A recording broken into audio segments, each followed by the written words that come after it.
Dream job ఆదిత్యతోనే సాధ్యం. Aditya degree colleges admissions open. For more information visit our website. నమస్తే, నేను Keshav. Welcome to Suman TV.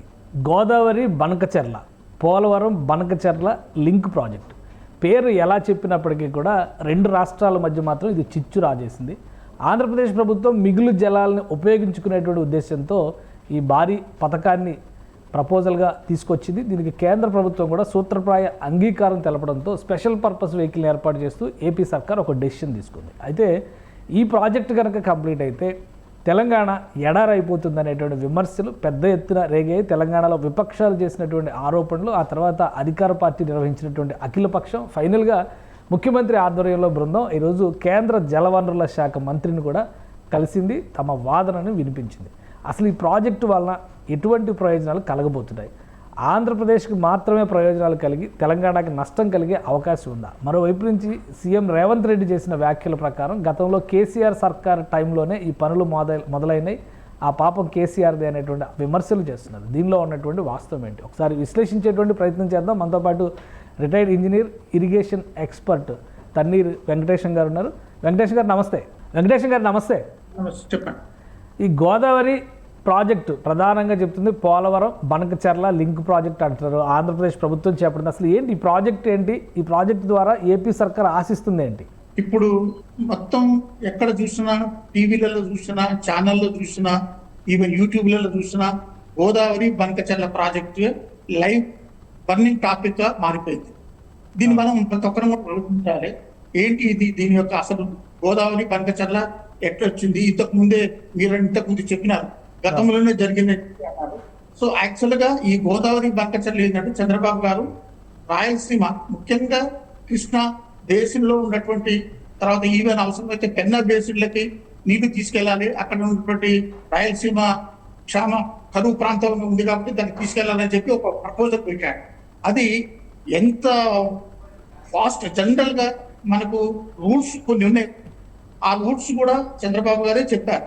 ఏదైనా కొత్త ఏపీ రీఆర్గనైజేషన్ యాక్ట్ ప్రకారం ఏదైనా కొత్త ప్రాజెక్టు చేపడితే తప్పనిసరిగా అది కన్సర్న్డ్ బోర్డు, అది కృష్ణాకి సంబంధించి కృష్ణాకి, తర్వాత గోదావరికి సంబంధించి గోదావరి బోర్డుకి చేయాలని చెప్పి, ఆ తర్వాత అపెక్స్ కౌన్సిల్ ఇవన్నీ తీసుకొని తర్వాత అన్ని క్లియరెన్స్ అనేది చేయాలి. అది స్వయం చంద్రబాబు గారు చెప్పారు. మరి ఈ రోజున అది మన తెలంగాణ ఎడారవుతుందా లేదా అనేది మీకు తర్వాత చెప్తాను నేను క్లియర్గా.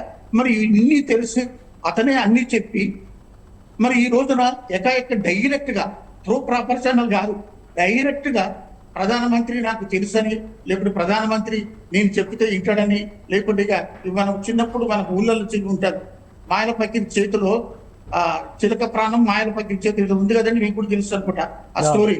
సో ఆ విధంగా మొత్తం చెప్పి చేసుకొని ఉపయోగించుకొని ఆల్మోస్ట్ ఆల్ ఎటువంటి రూమర్ ఉందంటే ఈ మంత్ ఎండింగ్కే టెండర్ పిలుస్తారని 80,000 కోట్లది 3 సెగ్మెంట్లుగా స్వయాన మంత్రి గారే, ఈవెన్ ఆయన కూడా ప్రజెంటేషన్ ఇచ్చింది, పీపీటీ ప్రజెంటేషన్ ఇచ్చినారు.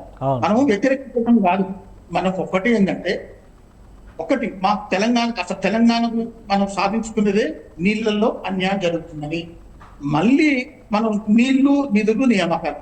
మనకు నిధులు అంటే ఇప్పుడు మనకు తెలంగాణ రాష్ట్రం ఏర్పడింది కాబట్టి మన నిధులు మనమే ఉపయోగించుకుంటున్నాం. నియామకాలు అంటే మనం చేసుకుంటున్నాం. కానీ నీళ్ళన్న దోపిడీ ఇంకా నడుస్తుందండి. అది నేను చెప్పగలను. ఇది మరొక రూపంలో బనకచెర్ల.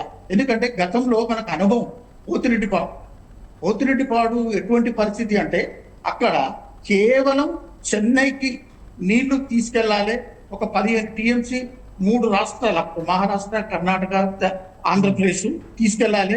1500 క్యూసెక్స్ మాత్రమే ఒక ప్రపోజల్ పాయింట్ నుంచి లైన్డ్ కెనాల్ ద్వారా కేవలం నీళ్లు తీసుకుపోవాలనే ఒక ప్రపోజల్. అది మీకు తెలుసు. ఈ రోజున ఆ 1500 క్యూసెక్స్ పోయి చివరికి ఏమైందో, అది ఎస్ఎల్బిసి, మన ఎస్ఆర్బిసి, తర్వాత జిఎన్ఎస్ఎస్, ఇన్ని కాలువలు అయిపోయి చివరికి 15 టీఎంసీలు పోయి అప్రూవల్ తెచ్చుకున్నారు. మళ్ళీ ఒక 19 టీఎంసీ ఎస్ఆర్బిసికి అప్రూవల్ తీసుకొచ్చినారు. తర్వాత ఈ మధ్యన బిజినెస్ ట్రిబ్యునల్ 25 టీఎంసీ ఇచ్చింది. అంటే అంతకంటే కూడా 69 టీఎంసీలు మాత్రమే ఆ యొక్క పోతిరెడ్డిపాడు నుంచి ఆలోపని, తర్వాత అది బనకచెర్లకు వెళ్తాయి, పోతిరెడ్డిపాడు నుంచి బనకచెర్లకు వెళ్తాయి. ఈ రోజున ఇప్పటికే దాదాపు 300 టీఎంసీల స్టోరేజ్ కెపాసిటీ పెన్నా బేసిన్ లో సమైక్య రాష్ట్రంలో అప్పుడు ఉన్నటువంటి ప్రభుత్వాలు నిర్మించుకున్నాయి. కాంగ్రెస్ గవర్నమెంట్ ముఖ్యంగా, ఈవెన్ టీడీపీ గవర్నమెంట్ అన్ని నిర్మించుకున్నాయి. ఇప్పుడు మళ్ళీ అదే బనకచర్ల మళ్ళీ టాపిక్ వచ్చింది. కానీ ఒకటంటే కొత్తగా ఈ దఫా మాత్రమే చంద్రబాబు నాయుడు గారు లాస్ట్ టైం కూడా 2014-19 మధ్య కూడా సీఎంగానే ఉన్నారు. కానీ అప్పుడు పెద్దగా ఈ విషయానికి సంబంధించిన చర్చ ఎప్పుడు జరగలే. ఇప్పుడు మాత్రం వాడి వేడి చర్చ జరుగుతుంది. అలానే కాంగ్రెస్ ప్రభుత్వం, తెలంగాణలో ఉన్న కాంగ్రెస్ ప్రభుత్వం చెప్తున్నటువంటి మాట ఏంటంటే ఇది ఎప్పుడో 2016లోనో 2017లోనో బీజం పడింది. జగన్మోహన్ రెడ్డి గారు ఉన్నప్పుడు కొన్ని నిర్ణయాలు కూడా తీసుకున్నారు, దాన్ని కేసీఆర్ సహకరించారు. ఇప్పుడు అదే బనకచర్ల ప్రాజెక్టుగా కన్వర్ట్ అవుతుంది. అసలు ఏంటి నిజం ఏంటి, ఏం జరిగింది అప్పుడు? వాస్తవం ఉంది, కరెక్ట్. అది ఇది ఈ ఆలోచన అనేది 2019లోనే జరిగింది. ఎలా అంటే అప్పుడు జగన్మోహన్ రెడ్డి ప్రభుత్వం, అప్పుడు కేసీఆర్ గారి గవర్నమెంట్ ఉన్నప్పుడు ద్వైపాక్షికంగా అప్పుడు ఉన్నటువంటి రిటైర్డ్ ఇంజనీర్లతోని, సర్వీస్ ఇంజనీర్లతోని, ఇటు తెలంగాణ ప్రాంతం ఆంధ్ర ప్రాంతంతోని ప్రగతి భవన్లో దాదాపు 3 దఫాలు చర్చలు జరిగినాయి. ఎట్లా గోదావరి వాటర్ను ఉపయోగించుకోవాలి, ఇటు కృష్ణా ఎందుకంటే డెఫిసిట్ అయిపోయింది, కృష్ణాలో లోటు ఉన్నది. సో కాబట్టి దీన్ని ఏ విధంగా చేయాలని చెప్పి ఆల్టర్నేటివ్ చాలా గోదావరి మీద పలాని ఇచ్చబెల్ల దగ్గర కట్టాలని, సమక్క సారకి దగ్గర కట్టాలి, దేవాల దగ్గర కట్టాలి అయినాయి. అయితే ఇంకొక ప్రపోజల్ వచ్చిండే, 4వ ప్రపోజల్. ఎట్లా అంటే ఆ ప్రపోజల్ కానే ఆల్రెడీగా ఏమైందంటే మన అసెంబ్లీలో అనౌన్స్ చేసినాడు, ఏది జగన్మోహన్, ఏది గోదావరి డైరెక్ట్ బనకచర్లని. అదే ఇది యాక్చువల్ గా అప్పుడు ప్రపోజల్ ఇది. అయితే ఇప్పుడు ఏదైతే ఆ ప్రపోజల్ ఉందో అసలు యాక్చువల్ గా మా తెలంగాణ ఇంజనీర్లు చేసిన ఏంటంటే ఉభయ రాష్ట్రాలకు ఉపయోగపడే విధంగా చేసినాం. అది మీకు అది చెప్తాను. ఏంటంటే సింపుల్ గా ఇప్పుడు ఏదైతే చంద్రబాబు గారు పోలవరం నుంచి కృష్ణా బ్యారేజ్ దాకా ఆల్రెడీగా మన యొక్క ఇది మన పోలవరం రైట్ కెనాల్ ప్యారలల్ గా కెనాల్ తోడుకుంటూ కృష్ణా బ్యారేజ్ వేసి, కృష్ణా బ్యారేజ్ నుంచి ఏంటంటే మనకి ఇమీడియట్ గా కృష్ణా బ్యారేజ్ తర్వాత పులిచింతల ఉంది. పులిచింతల 4 షోర్ లో వేసేస్తారు, ఒక లిఫ్ట్ ద్వారా వేసేసి సేమ్ రివర్ బెడ్ ద్వారానే పులిచింతల నుంచి నాగార్జున సాగర్ కి వేస్తాం. నాగార్జున సాగర్ ఏంటంటే ఆల్రెడీ మనకి రివర్సిబుల్ టర్బైన్స్ ఉన్నాయి, మళ్ళీ వేరే సపరేట్ గా లిఫ్ట్ చేయాల్సిన అవసరం లేదు. కంప్లీట్ గా రివర్ బెడ్ నుంచే పోతుంటది. తర్వాత మళ్ళీ అగైన్ శ్రీశైలం 4 షోర్ మళ్ళీ అక్కడ కూడా రివర్సిబుల్ టర్బైన్స్ ఉన్నాయి. అంటే కంప్లీట్ గా నదీ మార్గాన్ని ఎక్కడ కూడా ఒక్క ఎకరా ఆయకట్టు పోకుండా, ఎక్కడ కూడా పంప్ హౌజులు నిర్మించకుండా మొత్తం అది ఎటువంటి ప్రపోజల్ అంటే ఆ ప్రపోజల్ ఇప్పుడు మేము తెలంగాణ ఇంజనీర్ల తరఫున, రిటైర్డ్ ఇంజనీర్ తరఫున మేము ప్రభుత్వానికి చెప్తున్నాం. మేము 2 ప్రభుత్వాలు కూడా మరొకసారి ఆ స్కీమ్ ఆలోచించండి, ఇది 2 రాష్ట్రాలకు ఉపయోగపడుతుంది. మరొకసారి నాగార్జున సాగర్ అండ్ శ్రీశైలం రీజనరేషన్ అవుతాయి. ఎందుకంటే మనకు డెఫిషియెంట్ వాటర్ సాగర్ సరిగా ఒక్కోసారి నిండటం లేదు, ఒక్కోసారి శ్రీశైలం నిండటం లేదు. ఈ డైవర్ట్ చేసినటువంటి ఇప్పుడు ఏదైతే చంద్రబాబు గారు చెప్తున్నారో ఈ మార్గం ద్వారా, ఇప్పుడు మేము చెప్పేటటువంటి మార్గం ద్వారా కనుక మళ్లించినట్లయితే తప్పనిసరిగా 2 రాష్ట్రాలకు ఇది ఉభయతారకంగా అవుతుంది.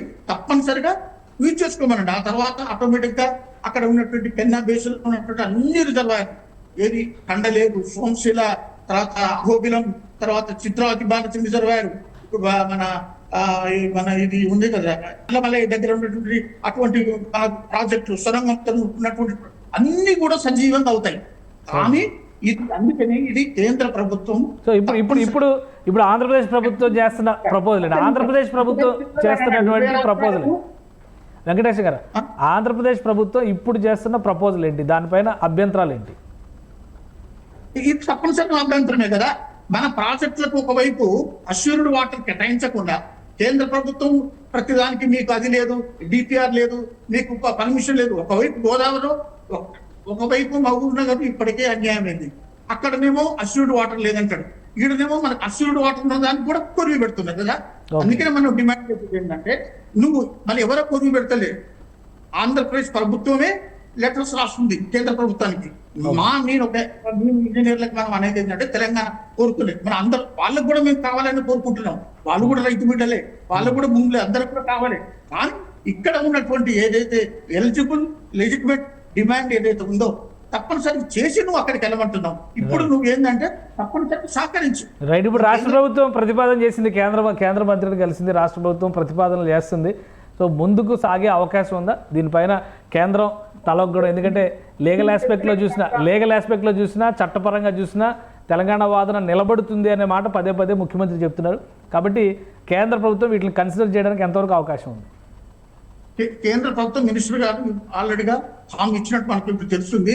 సో ఇప్పుడు మీరు చెప్పేటటువంటి ప్రపోజల్ కనుక చేస్తే 2 రాష్ట్రాలకు బెనిఫిట్ అవుతుంది. మరొకసారి సాగర్ అండ్ శ్రీశైలం విజయనగరం అవుతుంది. అది గుర్తుపెట్టుకోండి. పోతాయి ఈ 2 మేజర్ ప్రాజెక్టులు జమానా కిందటువంటి కట్టినటువంటి మేజర్ ప్రాజెక్టు కింద అయినాయి అనుకోండి, నీవు ఆటోమేటిక్ శ్రీశైలం నుంచి రాయలసీమ ఇప్పుడు ఏదైతే పోతిరెడ్డిపాడు ద్వారా నువ్వు ఎన్నైనా తీసుకొచ్చి చివరికి నువ్వు అన్నటువంటి మద్రాసు చెన్నైకి కూడా నీళ్ళు ఇవ్వచ్చు. అదేవిధంగా పెన్నా చేసుకోవచ్చు. కేంద్ర ప్రభుత్వం యొక్క కోరిక నెరవేరుతుంది. తమిళనాడుకి ఇచ్చినటువంటి ప్రామిస్ కేంద్ర ప్రభుత్వం నెరవేరుతుంది. ఇటు చంద్రబాబు కోరికలు నెరవేర్చిన వాడు అవుతావు. అట్ ద సేమ్ టైం సౌతి తల్లిగా చూస్తున్నటువంటి మా తెలంగాణను కూడా కొంచెం దయచిన వాడిని అవుతామని ఇప్పుడు కేంద్రమే జోక్యం చేసుకోవాలా? 2 రాష్ట్ర ప్రభుత్వాలు సమన్వయంతో ముందుకెళ్తానికి అవకాశం లేదా? తప్పనిసరిగా కేంద్రం ఈ ప్రపోజల్ కనుక చెప్తే ఈ రిటైర్డ్ ఇంజనీర్ చెప్పినటువంటి ఈ ప్రపోజల్ తోని ఎలాంటి ల్యాండ్ అక్విజిషన్ ఉండదు. ఎట్లాగూ అక్కడ పోలవరం నుంచి ఇక్కడ దాకా కృష్ణా బ్యారేజ్ దాకా ఆయన పేదలు కాలువ తూతూనే ఉండు. ఇక ఆ తర్వాత ఎక్కడ కూడా ఏం అవసరం లేదు. ఉన్నటువంటి వాటిని ఉపయోగించుకొని మీరు చూడండి, ఇప్పుడు దాదాపు 200-300 కిలోమీటర్లు ఈవెన్ స్ట్రీమ్ ఉంది కదా, మొత్తం నది ఉంది కదా, మొత్తం లైవ్ అవుతుంది. ఇప్పుడు మనం కంప్లీట్ గా ఎప్పుడు దాదాపు 300-200 రోజులు మీకు లైవ్ ఉంటాయి నీళ్లు. నువ్వు పుష్కలంగా దాదాపు 400 టీఎంసీలు నువ్వు చేసుకొని ఇటు 2 నింపి దాని ద్వారా గ్రావిటీతో తీసుకోవచ్చు కదా. అంత లిఫ్ట్ కూడా అవసరం లేదు కదా. నీకు ఆల్రెడీ బ్యారేజ్ తర్వాత 9 లిఫ్ట్లు ఉన్నాయి కదా, 9ో ఉన్నాయి. ఆ లిఫ్ట్ అవసరం లేదు, గ్రావిటీ ద్వారా తీసుకోవచ్చు. ఆంధ్రప్రదేశ్ కు అన్నెసెసరీ ఇప్పటికీ వాళ్ళకు ఫైనాన్షియల్ ఇబ్బందులు ఉన్నారు. మీకు హాయిగా నుంచి పోతిరెడ్డిపాడు దాకా గ్రావిటీకి తీసుకొని నీళ్ళు. అందుకనే ఈ ప్రభుత్వం దానికి ఆలోచించడం కేంద్ర ప్రభుత్వం అన్నది మరి మీకు ఉభయతారకంగా ఎవరికి నష్టం కాకుండా చేస్తాను. కానీ ఈ స్కీమ్ మేము ఏదైతే ప్రపోజ్ చేస్తున్నామో అది కనుక చేస్తే మళ్ళీ 2 ప్రాజెక్టులు ఎప్పుడు సంవత్సరంలో దాదాపు త్రోట్ ఇయర్ మొత్తం పునరుజ్జీవం ఉంటాయి. దాని కింద కొన్ని లక్షల ఎకరాలు, ఇలా సాగరు కింద మనకు దాదాపు 25 లక్షల ఎకరాలు కావాలండి లెఫ్ట్ అండ్ రైట్.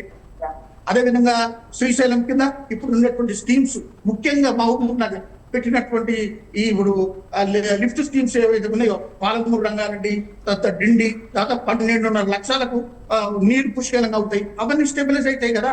ఎస్ఎల్బి కొన్ని ఏళ్ల నుంచి 20 సంవత్సరాల నుంచి నడుస్తున్నది, అది కూడా స్టెబిలైజ్ అవుతుంది కదా. ఇవన్నీ ఫ్లోరైడ్ జీవిత ప్రాంతాలు కదా. సో కాబట్టి ఒకసారి కేంద్ర ప్రభుత్వం దృష్టి కూడా ఈ స్కీమ్ తీసుకెళ్లి 2 రాష్ట్రాలకు కూడా ఉపయోగం ఉంటది. ముఖ్యంగా 80,000 కోట్లు కాదు, ఇప్పుడు మీరు చెప్పినటువంటి ఏదైతే స్కీమ్ ఉందో జస్ట్ 25,000 crores తోని దాదాపు 60,000 కోట్లు కూడా ఇటు కేంద్ర ప్రభుత్వం సేవ్ అవుతుంది. థ్యాంక్ యూ వెంకటేశం గారు విశ్లేషణ అందించినందుకు. ఇది గోదావరి బనకచెర్ల ప్రాజెక్టు గురించి జరుగుతున్నటువంటి చర్చ పైన ఇంజనీర్స్ ఇస్తున్నటువంటి క్లారిటీ. గతంలో ఆల్రెడీ దీనిపైన ఒక స్థానికంగా ఉన్నటువంటి ప్రస్తుతం ఉన్నటువంటి కాలువల ద్వారానే నీటిని ఎలా మళ్లించాలనే దాని మీద ఒక ప్రతిపాదన సిద్ధమైంది. దాన్ని యథాతథంగా అమలు చేస్తే 2 రాష్ట్రాలకి ప్రయోజనం ఉంటుంది. అలానే 60,000 కోట్ల రూపాయల నిధుల దుర్వినియోగాన్ని కూడా అరికట్టే అవకాశం ఉంటుందని చెప్పి వెంకటేశం గారు విశ్లేషిస్తున్నారు. ఇది special discussion. Keep watching. Suman టీవీలో మీ పర్సనల్ అండ్ బిజినెస్ ప్రమోషన్స్ కోసం కింది నెంబర్కి కాంటాక్ట్ చేయండి.